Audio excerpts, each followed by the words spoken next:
Imagine you're standing completely alone under a vast, star-filled night sky out in the American West. The wind is just sweeping through the dry grass, shadows are stretching across the empty dirt roads, and the only sound you hear is a distant coyote howling in the dark.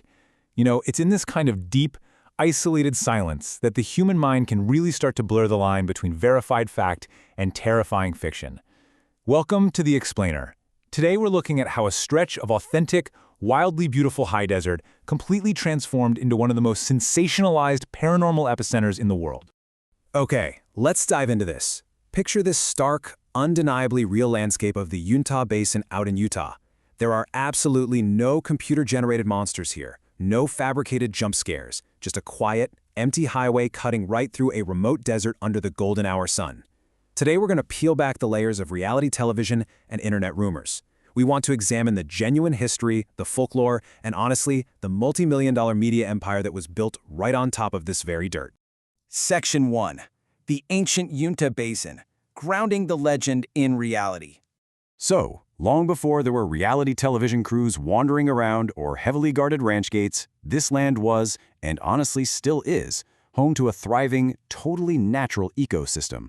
And the Great Basin is populated by some incredibly formidable predators. We're talking mountain lions powerful enough to leap 40 feet horizontally. There are coyotes, totally famous for their haunting yelps at dawn and dusk, and they're capable of traveling up to 400 miles. We've also got bobcats and even badgers, which, by the way, are immune to most rattlesnake venom and have these massive, powerful claws. Historically, Native American populations, like the Ute people, lived in total harmony with this rugged environment. They understood the terrain and deeply respected the very real, very dangerous wildlife that roamed it.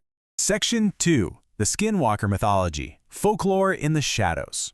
Now, the term skinwalker gets thrown around a lot in modern entertainment, but it's actually rooted in a very specific, incredibly serious Navajo belief. The Yinal-Dilashi, which roughly translates to "with it, he goes on all fours," is absolutely not a movie monster. In the culture, it represents a medicine man or a spiritual guide who has essentially chosen the path of evil. To achieve this kind of dark power, it's believed the individual actually has to undergo a horrific initiation, one that requires the murder of a close family member. So we are talking about a deeply feared practitioner of harmful witchcraft here, not just some spooky campfire ghost story. And according to the lore, the abilities of a skinwalker are terrifyingly vast. They're said to assume the forms of the exact predators we were just talking about: bears, coyotes, and wolves, basically choosing an animal shape based on whatever traits they need at the time, like speed, stealth, or claws. They are believed to control nocturnal creatures like owls, read minds, cause illness, and literally, even reanimate corpses. Because they wear the skins of the animals they transform into, there is a very strict cultural taboo among the Navajo against wearing the pelts of predatory animals. And this belief was definitely not taken lightly. It had profound, devastating, real-world consequences. The genuine fear of skinwalkers and malevolent witches within the community actually culminated in the Navajo Witch Purge of 1878. During this incredibly tragic historical event, 40 suspected witches were killed. It is absolutely crucial to understand this heavy historical and cultural gravity before we start looking at what happened to the legend in the late 20th century. Section 3. Claims at the Ranch, a Modern Paranormal Epicenter. Let's move along and see how this all builds across the ranch's actual ownership timeline. Notice the second era right there. Kenneth and Edith Myers owned and lived on this land for 60 whole years, from 1934 to 1994. And in all that time, they reported living there completely peacefully. Nothing weird. However, things changed dramatically when Terry and Gwen Sherman bought the property in '94. Get this, they only stayed for 2 years, but during that brief window, their explosive claims triggered an absolute media frenzy. The Shermans basically went straight to the press in 1996 with a barrage of reported eyewitness accounts. They claimed their cattle were vanishing or being mysteriously mutilated. They reported seeing glowing orbs and UFOs just hovering over the dark desert landscape. They even described these massive animals with piercing red eyes that would literally walk away completely unscathed after being shot with a rifle. Add to that claims of invisible objects emitting destructive magnetic fields, and you've got quite a story. These sensational claims immediately caught the attention of millionaire Robert Bigelow, who swooped in and bought the ranch in 1996 to conduct scientific studies.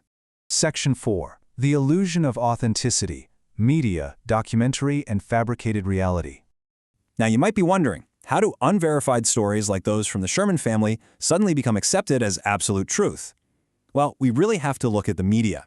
Here we have Bill Nichols' seminal book, Introduction to Documentary. Nichols' work is a game changer because it helps us understand the psychology of why audiences are just so easily captivated by reality television and found footage media. Because documentaries and news reports address the historical world we actually live in, we just inherently trust them way more than obvious fiction. Nichols points out a pretty critical vulnerability in the human mind, which is beautifully summarized right here. The fidelity of the image can be used to give the impression of authenticity to what has actually been fabricated or constructed. Think about the Blair Witch Project for a second. That was a movie that used the gritty realism of camcorder technology to convince audiences that a totally fabricated story was a real documentary. High-resolution cameras, night vision lenses, moody, dramatic editing, they can make an empty field at night feel like the epicenter of a supernatural event, even if literally nothing is actually there. Because let's be real, the moment a film crew sets up a shot in the desert, reality is inherently altered. Just the presence of a boom mic, selective camera angles, and some dark cinematic color grading manufactures this impression of authenticity. When we sit down to watch a television show about a supposedly haunted ranch, we always have to remember that we aren't seeing raw, unvarnished reality. We are seeing a heavily constructed narrative that is entirely designed to keep us watching. Which brings us to a really stark contrast between fact and claim. On one side, we have the verified scientific findings. Remember Robert Bigelow, who bought the ranch in '96? Well, he actually funded the National Institute for Discovery Science, or NIDSCI, to monitor the ranch for years. And their scientific finding? Zero proof of the paranormal. None. They had immense difficulty obtaining any evidence consistent with scientific publication. Plus, remember, the Myers family lived there for 60 years and reported absolutely nothing. But then, on the flip side, we have this multi-million-dollar media entertainment apparatus built entirely on the unverified claims of a caretaker and, subsequently, reality television producers. Section 5. The Business of Belief. Selling the Supernatural. And this brilliantly illustrates how the physical ranch was quickly transformed from just a piece of quiet agricultural land into a highly lucrative commercial brand. $22 million. That is the amount of Department of Defense funding that was quietly appropriated by politicians to study unidentified aerial phenomena, largely spurred on by stories originating from this very ranch.